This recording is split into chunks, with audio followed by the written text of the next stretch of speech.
জানি না। যে জ্ঞান গুরুদেব গীতা জ্ঞান দেয় নাই সেই গুরুকে ধিক। আমার দোষ দিয়ে লাভ নাই। কি দেয়?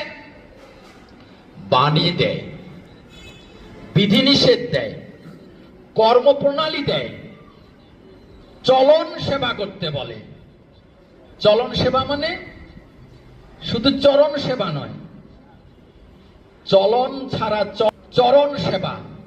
বন্ধা পূজা তাই জানিস, আদর্শতে অটুট চলন, বর্ধনা তোর তাই মানিস।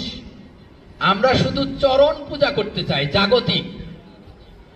আর গুরু যে বিধান দিয়েছেন, যে চলনে চলতে বলেছেন,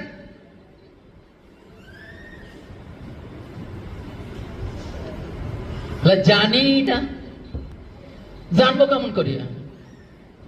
শুনি নাই, শুনবো কেমন করে? গুরুদেব বলেই নাই, বলবে কেমন করে? জানেই নাই। আর সেই জন্য শ্রীমদ্ ভগবত গীতায় আমার দোষ দিয়ে লাভ নাই। যে জ্ঞান গুরুদেব গীতা জ্ঞান দেয় নাই সেই গুরুকে ধিক।